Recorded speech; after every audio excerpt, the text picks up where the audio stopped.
Oremos. Padre Celestial, una vez más nos presentamos delante de ti para clamar tu ayuda en este momento en que nos acercamos a tu palabra. Háblanos, Señor, a mí ilumíname y úsame como tu instrumento para hablar a tu pueblo, a tu iglesia. A mis hermanos, dales un corazón dispuesto y una mente dispuesta a escuchar tu palabra y obedecerla. En tus manos estamos, Señor, glorifícate con tu iglesia y tu pueblo aquí reunidos. En Cristo Jesús. Amén. Mis hermanos, una vez más tengo este enorme privilegio de exponer para ustedes la palabra de Dios y vamos a estar en el pasaje en Primera de Juan, capítulo 2. Hoy por fin vamos a evacuar, si Dios lo permite, la totalidad de este pasaje.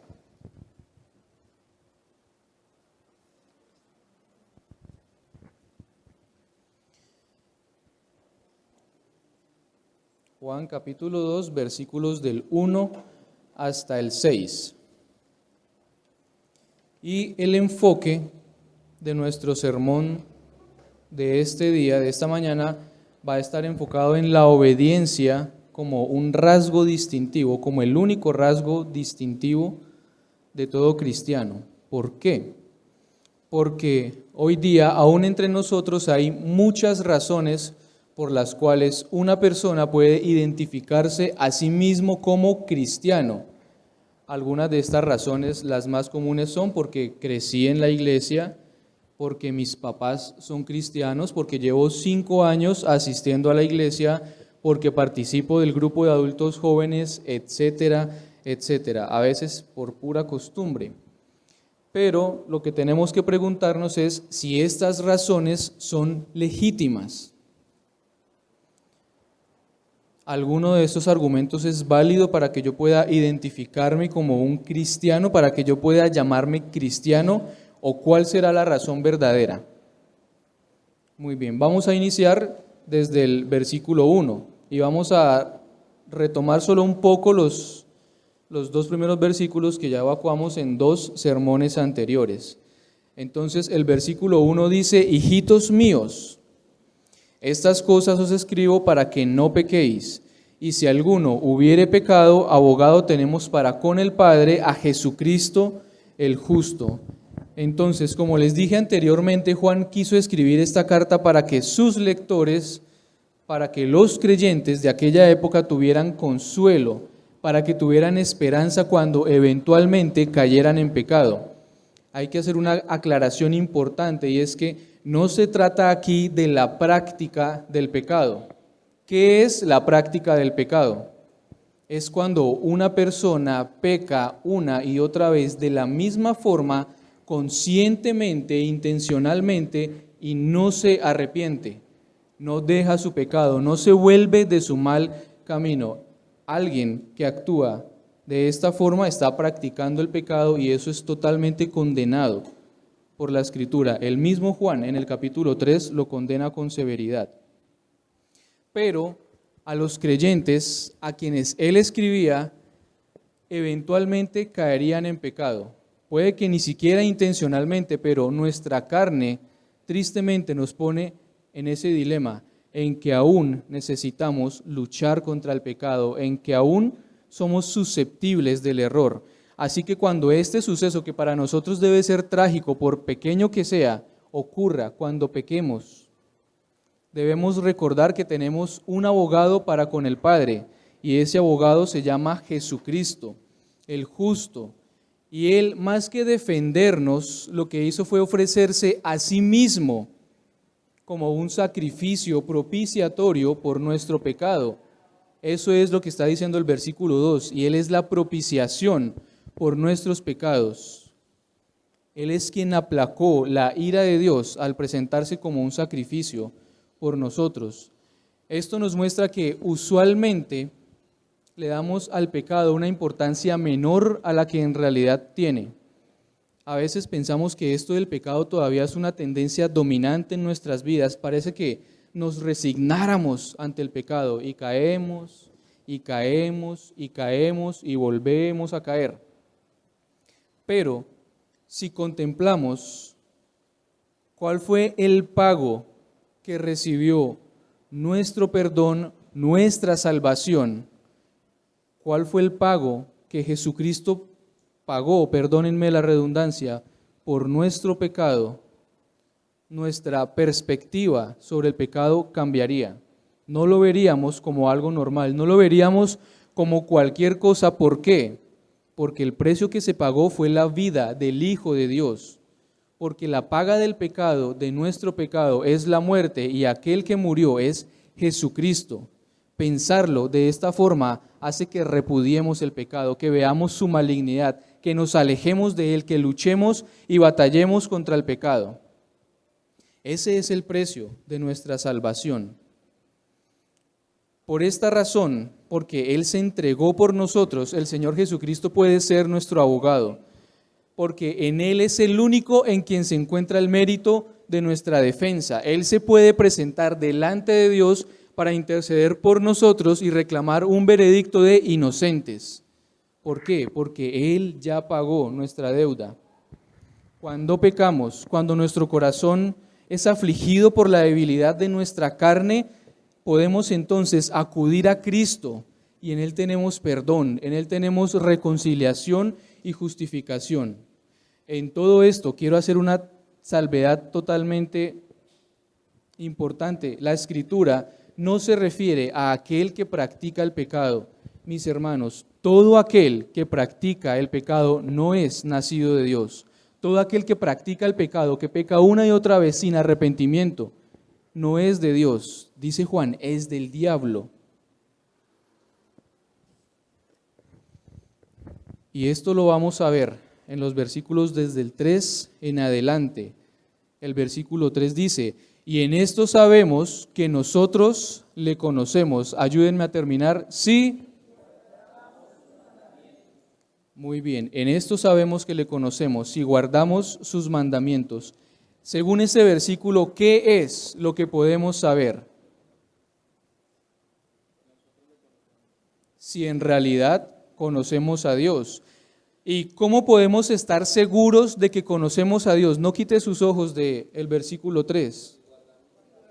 Si guardamos sus mandamientos, entonces la obediencia es un indicador clave que podemos usar para saber si en realidad conocemos a Dios, nuestra obediencia a sus mandamientos. ¿Y esto por qué es importante? Dice el versículo, en esto sabemos que le conocemos si hay obediencia en nuestras vidas. Pero cuando a nosotros nos hablan de conocimiento, ¿en qué pensamos? ¿En la vida práctica? No. Cuando nos hablan de conocimiento, ¿de qué pensamos que nos están hablando? ¿O qué se viene a nuestras mentes? Teoría, información, conocimiento teórico. Pensamos que el conocimiento de Dios se trata de toda la información que yo adquiero día tras día sobre Dios. Se trata de lo que yo aprendo cada vez que me acerco a las Escrituras. Se trata de lo que yo aprendo cada vez que termino un curso de cita. Y entonces pensamos que estamos creciendo en el conocimiento de Dios. Pero mire cómo este versículo desarma esta falsa perspectiva, incluso desarma nuestra religiosidad. Usted sabe si conoce a Dios, usted sabe si tiene conocimiento de Él, solo si usted guarda sus mandamientos, es decir, los mandamientos de Dios. La obediencia es un indicador crítico en la vida cristiana. Juan 14:15, el que ustedes saben, si me amáis, guardad mis mandamientos. Y si yo les pregunto, ¿ustedes aman a Dios? En nuestras emociones, con toda seguridad, vamos a responder que sí. Y aunque no lo dijeron en voz alta, lo cual me hubiera gustado mucho para continuar con mi punto, en realidad nosotros pensamos que amamos a Dios de la forma en que tenemos afecto emocional hacia cualquier otra persona. Pero, de nuevo, el amor al Señor es la obediencia a sus mandamientos. Así que si nos preguntamos, o si yo les pregunto, ¿aman a Dios? La pregunta que viene a continuación es, ¿usted obedece los mandamientos de Dios? ¿Su vida es una constante lucha contra el pecado? ¿Usted puede ver la victoria en su vida sobre el pecado o al revés, el pecado aún lo tiene bajo su dominio? Porque, ¿cómo podemos decir, cómo puede uno de nosotros decir que ama a Dios si no hace lo que Él le dice? Primera de Juan, capítulo 5, versículo 3. Vamos a continuar desarrollando este punto. Primera de Juan 5, 3.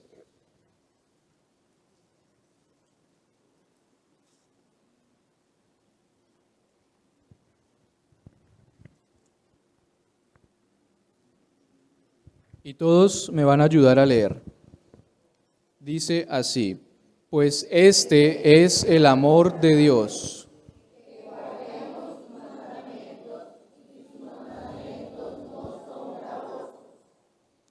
El amor a Dios es que guardemos sus mandamientos. ¿Y qué dice sobre sus mandamientos? ¿Que no son qué? Entonces, ¿cuál es la dificultad en nosotros para obedecer los mandamientos de Dios? Piense, por ejemplo, ¿cuál es el mandamiento que más dificultad tiene usted para obedecer? ¿Cuál es aquella orden que el Señor nos da que nos causa tanta renuencia para obedecer? Se lo pongo de otra manera. ¿Cuál es el pecado que usted no puede dejar, que le cuesta tanto trabajo? ¿La fornicación? ¿El yugo desigual?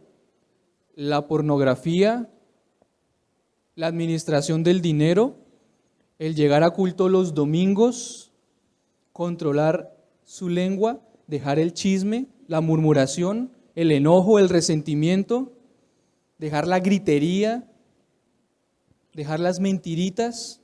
¿Cuál es el pecado que tanta dificultad le causa dejar? Porque acabamos de leer que los mandamientos de Dios no son gravosos. Entonces, ¿por qué hay tanta dificultad para que guardemos los mandamientos? La respuesta, si somos honestos y nos examinamos, es que no amamos a Dios. Por eso luchar contra el pecado es una carga que no estamos dispuestos a llevar. Porque no amas a Dios, sus mandamientos te parecen gravosos, molestos, insoportables. Dejar el yugo desigual, gravoso. Dejar los compinches con los que nos emparrandamos, gravoso. Venir a la iglesia los domingos, qué gravoso. Estudiar la Biblia, aburrido, tedioso. La jornada de oración, diezmar, hacer aseo en la iglesia, dejar de pecar nos parece gravoso. ¿Por qué? Hay una sencilla razón, y en esto todos podemos convenir, porque no amamos a Dios. Y si no amamos a Dios, lo que significa es que tampoco conocemos a Dios. Entonces, toda la teoría que tenemos no vale nada, pierde todo valor. El versículo 3 en el capítulo 2, sabemos que le conocemos si guardamos sus mandamientos. Quiero seguir haciendo énfasis en este punto.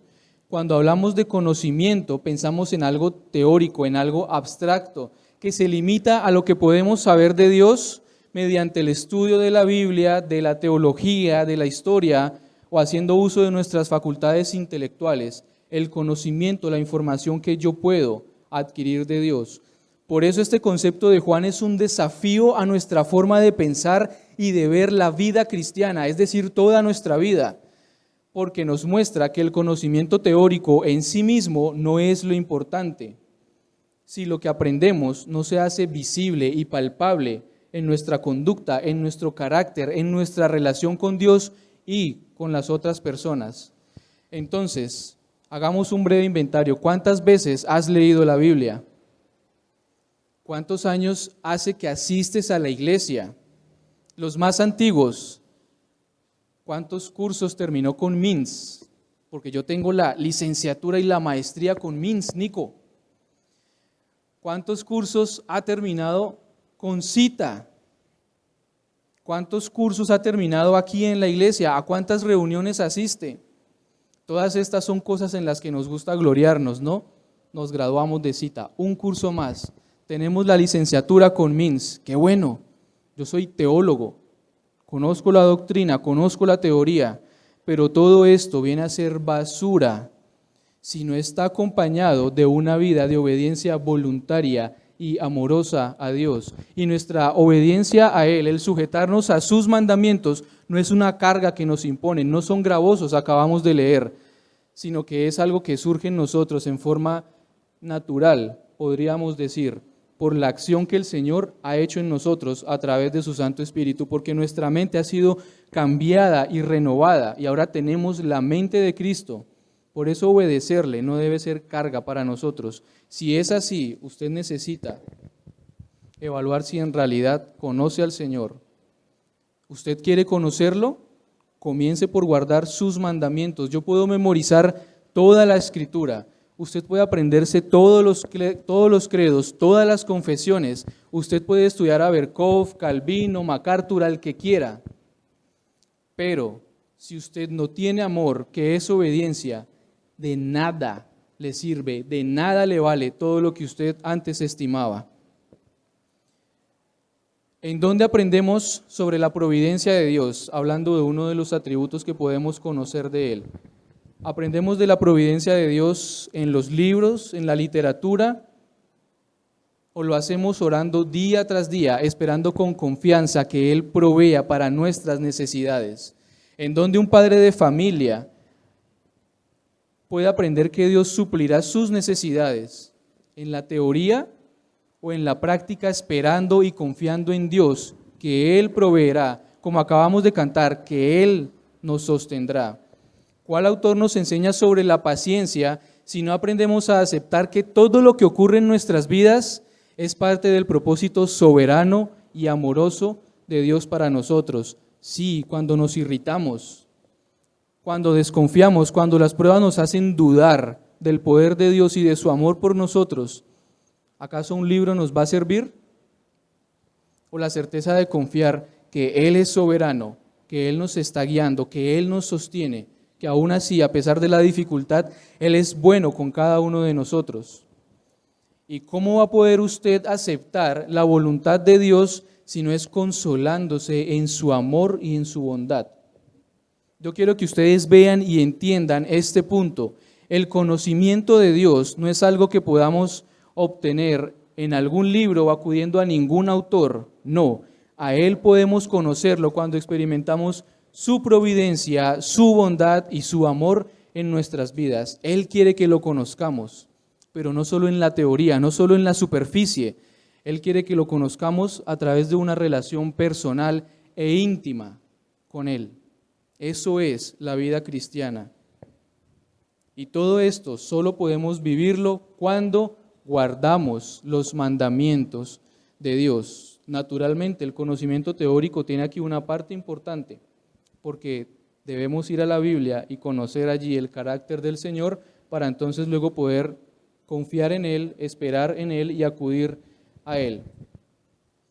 No quiero que ese sermón suene a que los estoy instando a obedecer todos los mandamientos de Dios, so pena de muerte o so pena de excomunión. No, porque entonces nuestra salvación sería asunto de nosotros, pero yo sí quiero desafiarlos a que el amor por Dios, y recuerden, si me aman, guarden mis mandamientos. Yo quiero desafiarlos a que el amor por Dios sea una realidad en su vida, más allá de la teoría, más allá de la letra.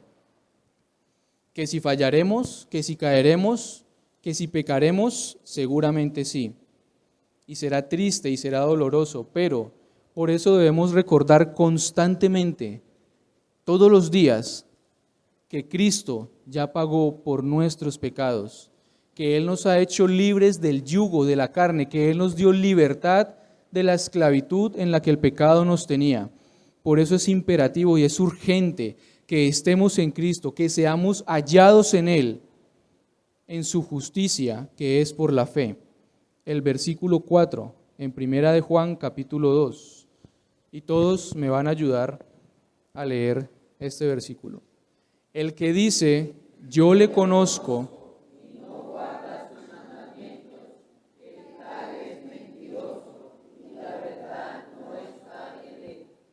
Muy bien. Aquí el apóstol está hablando de una persona. Él está citando a una persona que ha llegado a conocer a Dios, pero que no obedece los mandamientos de Dios. ¿Y cómo lo llama? Mentiroso.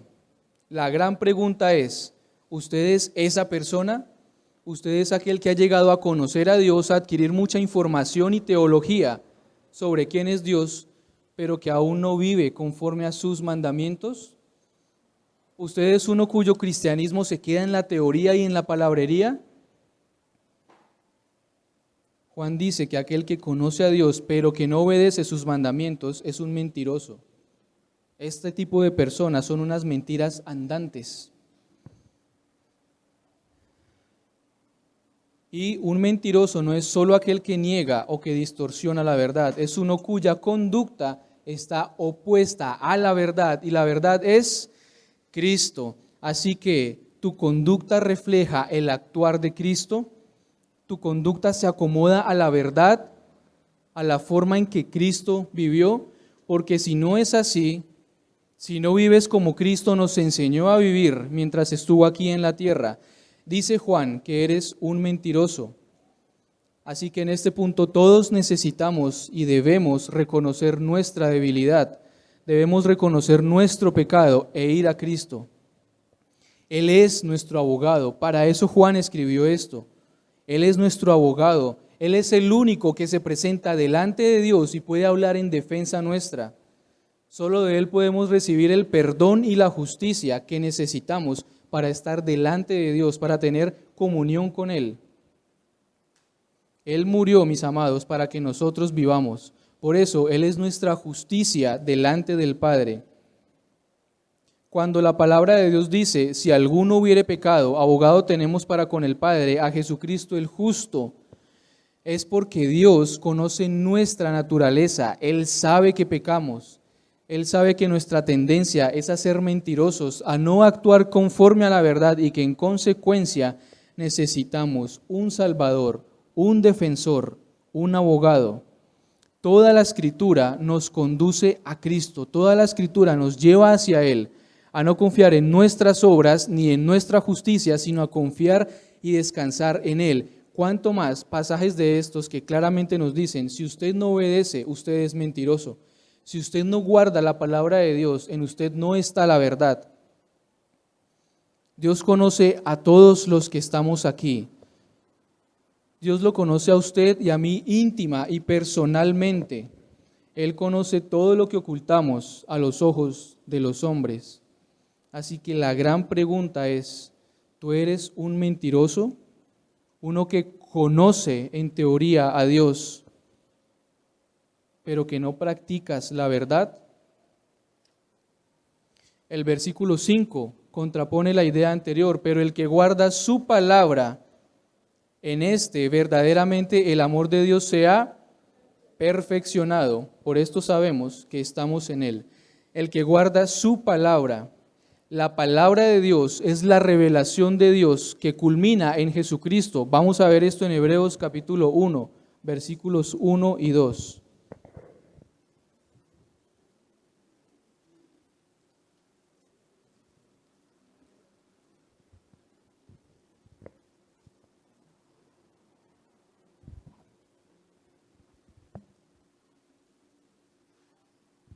Y todos me van a ayudar a leer. Hebreos capítulo 1, versículos 1 y 2. Dice, Dios, habiendo hablado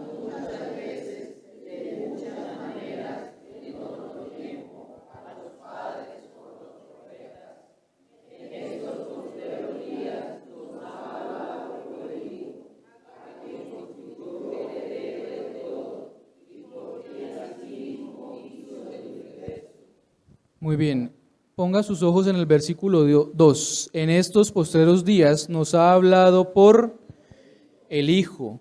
La palabra de Dios es su revelación consumada y dada a nosotros en Cristo Jesús.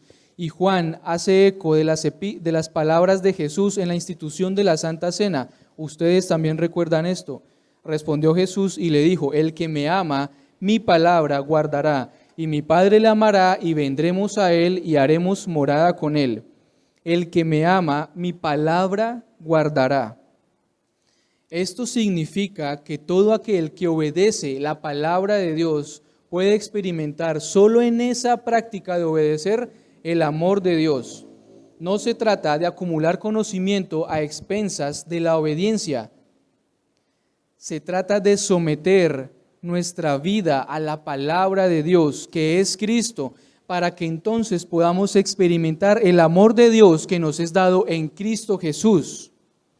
Es decir, someter mi vida a Cristo para experimentar el amor de Dios, para poder conocer el amor de Dios, que llena completamente nuestro corazón. Y Juan hace énfasis en toda su epístola cuando dice, amémonos unos a otros porque el amor es de Dios. Vuelvan a Juan, por favor, capítulo 4.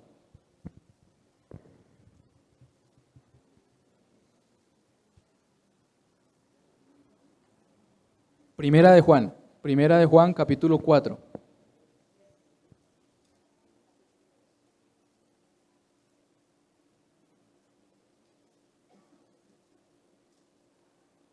Y leamos el versículo 7, que dice, amados, amémonos unos a otros.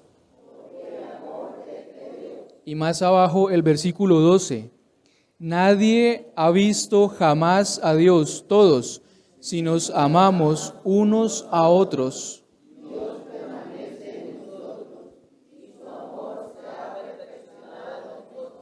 Y el versículo 16, la primera parte, todos, y nosotros.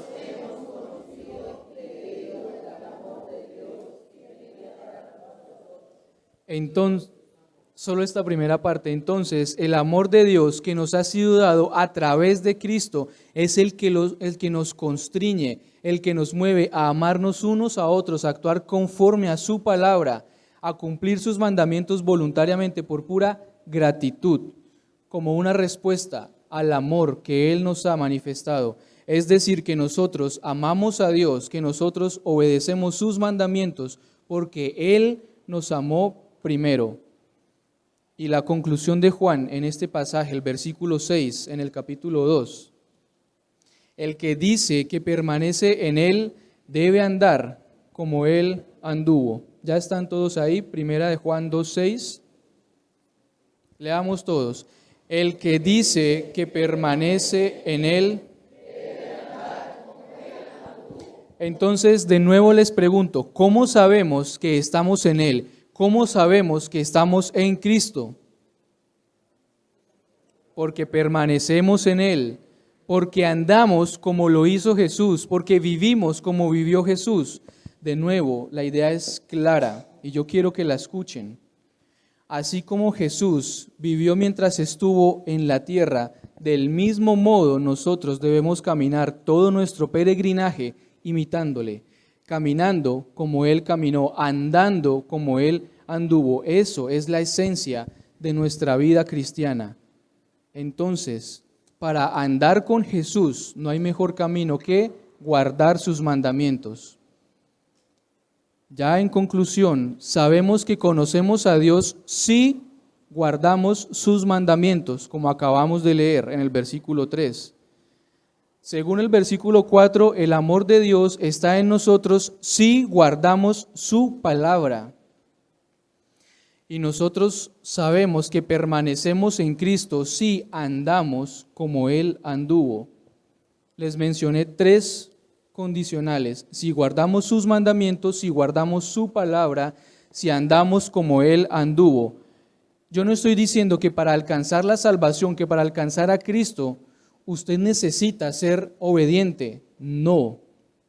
Lo que digo es que el rasgo distintivo de una persona que cree, el rasgo distintivo de uno que se identifica como cristiano, es la obediencia. Tú puedes obedecer los mandamientos, tienes todas las garantías para obedecer los mandamientos porque ya eres salvo. Tú puedes amar a Dios porque Él te amó primero.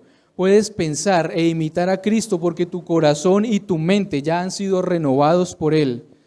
por supuesto que lograr un sometimiento total a sus mandamientos es una tarea imposible, pero estamos llamados a luchar contra el pecado hasta que las fuerzas nos alcancen. Dice Hebreos que no hemos combatido hasta la sangre contra el pecado. Aún así, cuando nos hallemos insuficientes, debemos recordar que Cristo venció el pecado y la muerte. Tenemos todas las garantías para vivir la vida cristiana con gozo, disfrutando del amor del Señor y por supuesto para guardar su palabra, pero el día en que caigamos, cuando nos duela ofender a nuestro Señor, recordemos, tenemos un abogado para con el Padre. Tenemos un defensor que se presenta delante de Dios e intercede por nosotros. En Él tenemos el veredicto de nuestra inocencia, no culpables. En Él estamos justificados. Él es la propiciación por nuestros pecados y nosotros estamos llamados a andar en Él y a vivir como Él vivió. Amén. La exhortación es clara y es directa. El que dice que permanece en Él debe andar como Él anduvo. Oremos. Señor, Dios y Padre, debemos reconocer que no caminamos como Cristo caminó. Debemos reconocer que somos pecadores y que día tras día nos rebelamos contra ti. No hacemos lo que es bueno delante de ti y esto es pecado. Señor, gracias por Cristo, por su sacrificio propiciatorio para aplacar tu ira contra nosotros.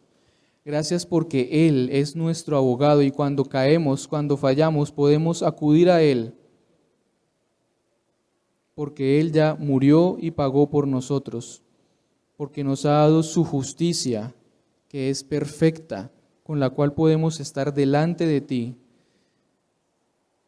Ayúdanos con tu gracia, con tu amor, para que el cristianismo sea una realidad práctica en nuestras vidas, para que te amemos guardando tus mandamientos. Permítenos crecer en el amor los unos con los otros y experimentar así lo que es el amor que tú nos has dado a través de Cristo Jesús. Señor, Él es nuestro abogado, en Él confiamos, Él es nuestra salvación y nuestra justicia. Y en su nombre oramos y te damos gracias. Amén.